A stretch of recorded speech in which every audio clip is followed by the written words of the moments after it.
You are sitting across from someone, watching the subtle movement of their eyes, trying to understand what they are truly thinking. Most people believe that reading a mind requires a rare, almost supernatural talent, but the truth is far more profound.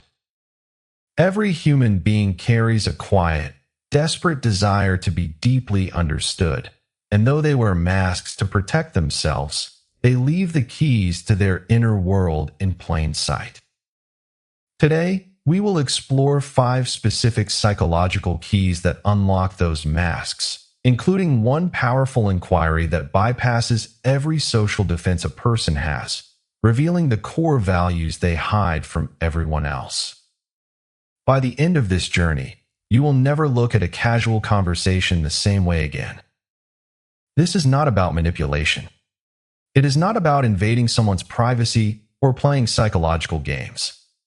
Instead, it is about cultivating a rare form of emotional intelligence that allows you to connect with others on a level they rarely experience. Socrates once observed that knowing oneself is the beginning of all wisdom, but understanding those around us is the bridge that turns that wisdom into a lived reality. Most people spend their lives trading superficial pleasantries, asking what someone does for a living or where they live. These questions only reinforce the persona. They do nothing to reveal the human being behind it. To begin this journey of deep understanding, we start with a deceptively simple inquiry. What has been the highlight of your week so far? On the surface, this feels like casual banter. But in reality, it is an elegant psychological probe that cuts straight to a person's current priorities, values, and sources of genuine energy. While a standard question like "How are you doing?" usually invites a robotic response like "busy" or "fine," asking for a specific highlight forces the brain to pause, sift through recent memories, and select something positive.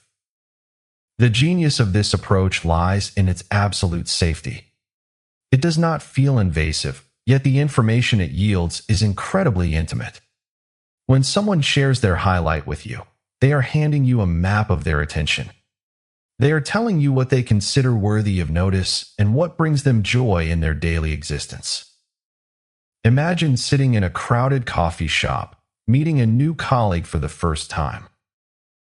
The room is filled with the low hum of voices and the scent of roasted espresso. Instead of falling into the predictable trap of discussing upcoming projects, you ask what the highlight of their week has been. Perhaps they pause. Their expression softens, and their face lights up with a genuine smile. They tell you that their highlight was spending several hours on a Saturday helping an elderly neighbor pack up and move into a smaller apartment. That single response reveals everything you need to know about their character. They did not share a professional triumph or a personal purchase. Their highlight was an act of quiet, unheralded service. It tells you that they value community over convenience, relationships over recognition, and find meaning in making another person's life slightly easier. Months later, when you need someone highly dependable to lead a complex collaborative initiative, this is the first person you would recommend. That single conversation proved to be a window into one of the most selfless and reliable partners you could work with. Observe how different people navigate this question. A career-driven individual might immediately tell you about a successful presentation or a client sign-off. A family-oriented person will speak of a child's laughter or a quiet dinner with a spouse. An adventurer will describe a new trail they discovered or a spontaneous road trip. But do not just listen to the words. Watch the physical transformation. Notice the shift in their posture, the way their voice changes tone, the sudden brightness in their eyes. You are watching them reconnect with their authentic vitality. Marcus Aurelius once wrote that very little is needed to make a happy life, and that it is all within our way of thinking. This question reveals precisely what that very little is for the person sitting across from you. Have you ever caught yourself doing this without realizing it? Think about your own life for a moment. If someone asked you right now what the highlight of your week has been, what is the very first memory that surfaces? Does it involve achievement, connection, or perhaps a moment of complete solitude? Paying attention to your own response is the first step in cultivating this clarity. Even a non-answer is highly informative. If someone struggles deeply to find a highlight, or claims they cannot think of a single positive thing, it is a profound indicator of their internal state. It suggests they may be wading through a difficult season, or perhaps they have become so consumed by daily pressures that they have lost the habit of noticing the good around them. Understanding this allows you to meet them with deeper empathy and patience. But understanding what energizes a person is only the first layer. To truly know someone, we must understand how they handle growth, intellectual humility, and the inevitable evolution of their own mind. This leads us to our second key inquiry. What is something you used to believe that you no longer believe? This question is a direct window into a person's capacity for self-awareness and emotional maturity. It demands that they acknowledge their own fallibility. In a world that often rewards rigid certainty, admitting that we were once wrong is one of the clearest indicators of a highly developed character. Imagine interviewing candidates for a high-level leadership position. Many of the applicants give highly polished, rehearsed answers to every standard behavioral question. But when you ask one candidate what they have changed their mind about, they quiet down. They look out the window for a moment, genuinely reflecting. Then, they look back at you and say that they used to believe that working 90 hours a week was a badge of honor, and that those who left the office at 5 p.m. were simply unmotivated. They explain how they had come to realize that intense, focused work in fewer hours yielded far better results, and that their own rigidity had blinded them to the talent of their peers. Their response is incredibly revealing.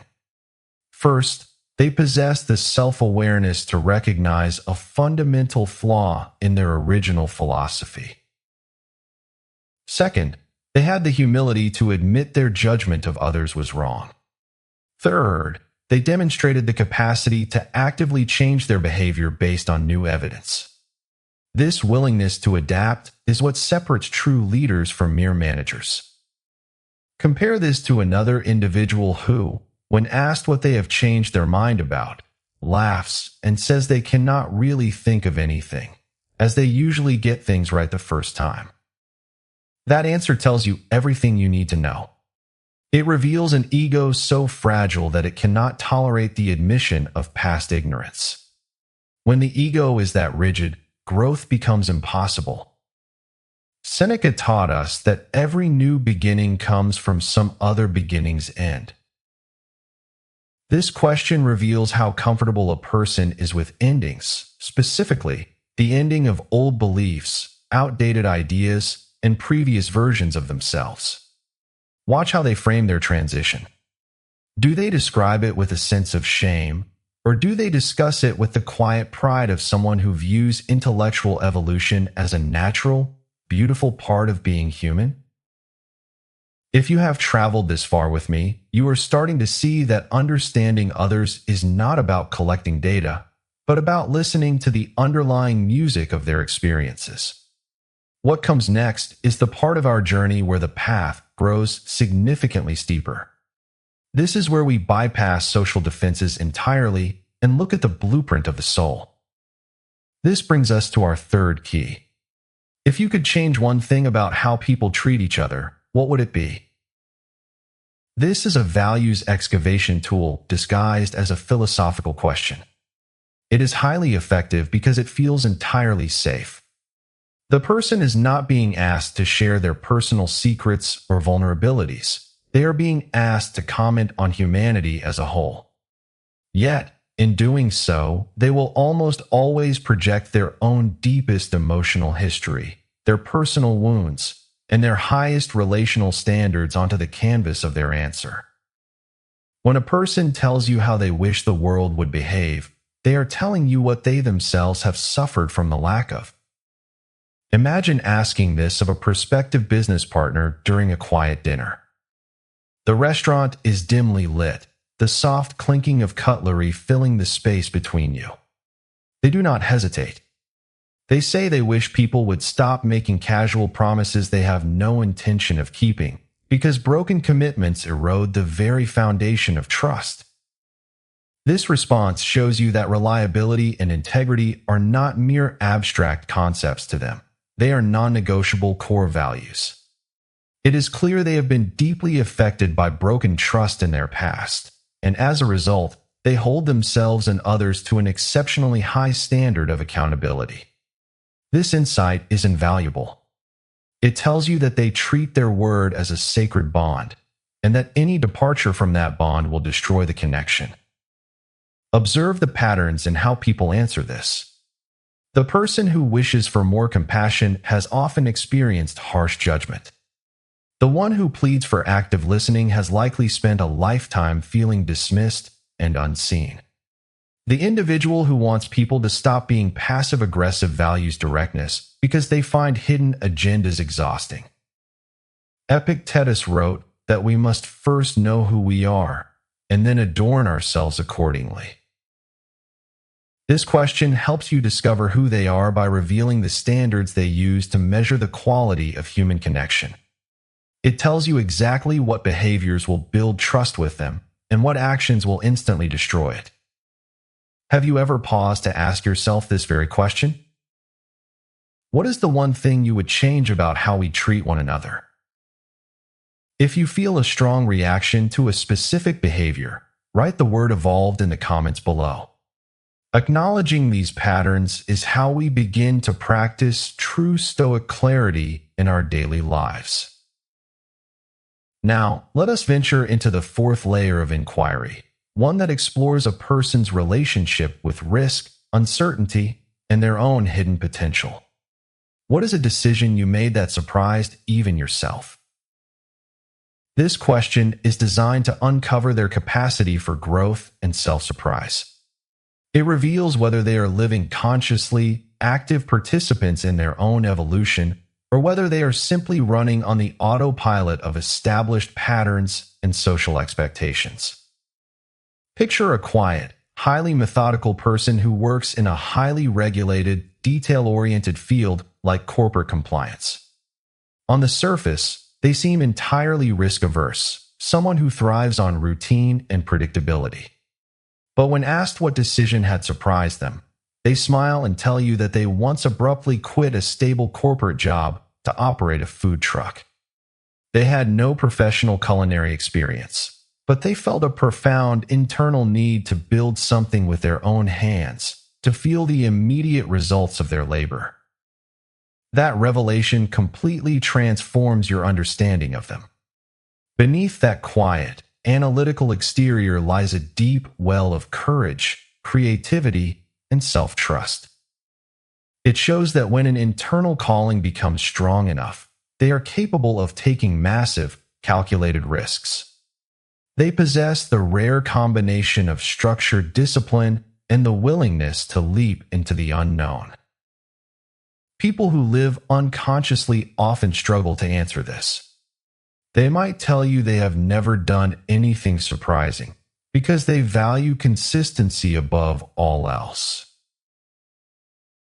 While consistency is admirable, a total lack of self-surprise can sometimes indicate a rigidity that resists adaptation, a fear of stepping outside the comfort zone. In contrast, those who are actively growing often delight in this question. They will share stories of facing public speaking fears, standing up to an authority figure, or pursuing a creative passion that seemed completely out of character. These stories show you who they are becoming, not just who they have been. This brings us to our fifth and final key, the question that strips away the weight of practical constraints and reveals the soul's raw ambition. What would you do if you knew you could not fail and resources were limitless? This classic inquiry removes the paralyzing fear of failure and bypasses the rational mind's tendency to self-edit. When we eliminate the risk of embarrassment, financial ruin, or social judgment, we are left with a person's authentic desires, unclouded by survival instincts. Imagine sitting with a friend who has spent months feeling deeply unfulfilled in their career. They are miserable, yet they cannot articulate what they actually want to do next. When you ask them what they would do if success were absolutely guaranteed, their entire posture shifts. They lean forward, their voice carrying a resonant energy. They tell you they would establish a specialized counseling practice for teenagers, creating a sanctuary where young people could navigate identity, pressure, and mental health without judgment. That single answer cuts through months of confusion. It reveals that they are driven by a deep sense of service, healing, and empathy. The practical obstacles that had blocked their view are suddenly secondary to the clarity of their true calling. When you ask this, some will describe building vast business empires, revealing a drive for achievement and scale. Others will speak of creating art, writing books, or traveling the world to document disappearing cultures, showing a deep hunger for adventure, creative expression, and discovery. But to truly understand human nature, we must look deeper into this fifth framing. Consider how the Stoic philosopher Seneca looked at our deepest pursuits. In his letters, he wrote a truth that has echoed through 2,000 years. It is not the man who has too little, but the man who craves more, who is poor. Think about that deeply. Poverty is not a lack of possessions. It is an insatiable hunger of the mind. When you ask someone about their impossible dreams, you are not just asking what they want to do. You are asking what they crave. You are uncovering the void they are trying to fill. Some people crave impact. They want to leave a permanent dent in the universe. They want to be remembered long after they are gone. Others crave creativity. They want to bring things into existence that did not exist before, whether that is a painting, a piece of software, or a garden. Still others crave connection, security, or pure adventure. Pay close attention to the scale of their dreams.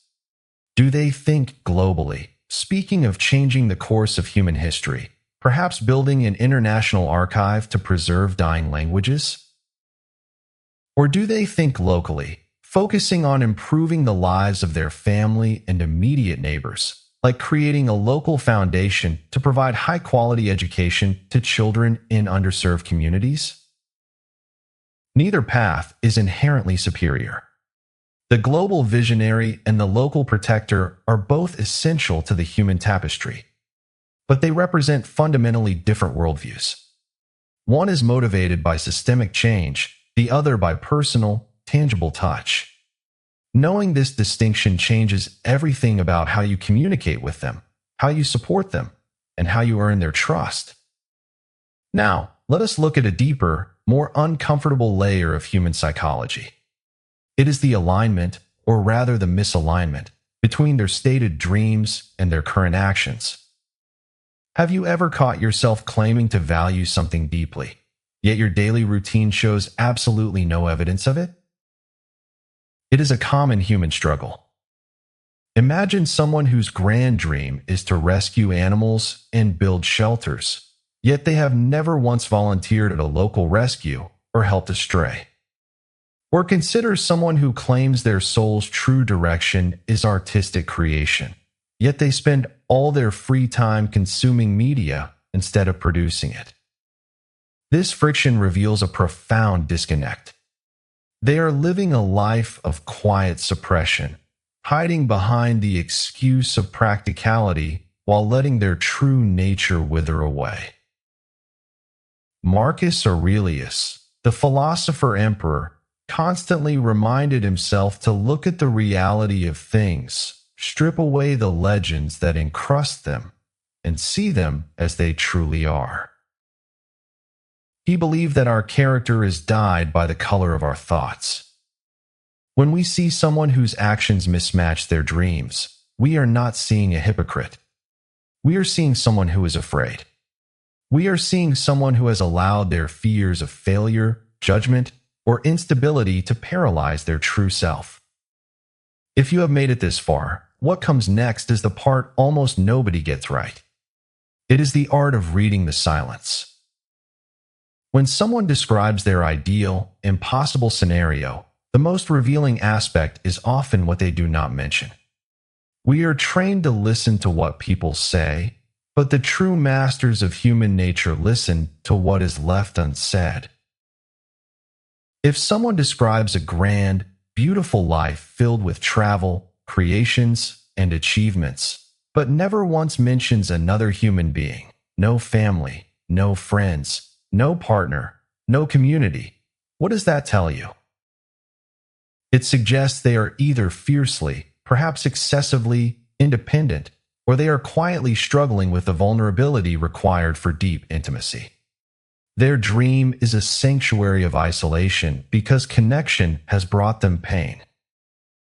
Conversely, if someone's dream is entirely focused on others, filled with family gatherings, community projects, and helping friends, but contains absolutely no mention of personal growth, individual achievements, or private joy, they may be neglecting themselves. They might be using the service of others as a shield to avoid confronting their own internal emptiness. By observing these empty spaces in their narrative, you gain a profound, empathetic understanding of their inner world. You see where they are strong, and you see where they are fragile. Remember, this ancient practice of reading the soul is not about gaining power over others. It is not about manipulation, control, or scoring intellectual victories. The Stoics believed in the concept of cosmopolitanism, that we are all citizens of the world, deeply interconnected, and made to work together like hands, feet, and the rows of the upper and lower teeth. To understand someone deeply is to love them better. It is to build relationships that actually matter, grounded in reality rather than projection. When you understand someone's highlights, their growth, their values, their surprises, and their unspoken dreams, you are no longer just making conversation. You are forging a bond. The most successful and fulfilled people in history were not always the smartest or the most physically gifted. They were the ones who understood human nature well enough to inspire trust, offer genuine comfort, and foster real collaboration. As we close this chapter of our journey, ask yourself this: what does your own impossible dream say about you? What are you omitting from your own story? And more importantly, what can you do today to align your actions with the values you claim to hold? If this exploration has helped you understand the deep psychology of human connection, please like this video to help other seekers discover these timeless truths. Subscribe to Stoic Mind for more insights into human nature and ancient wisdom. Comment below with the question or insight that resonated most with you today. I am curious to see what you discover about yourself and those around you. We will meet again soon.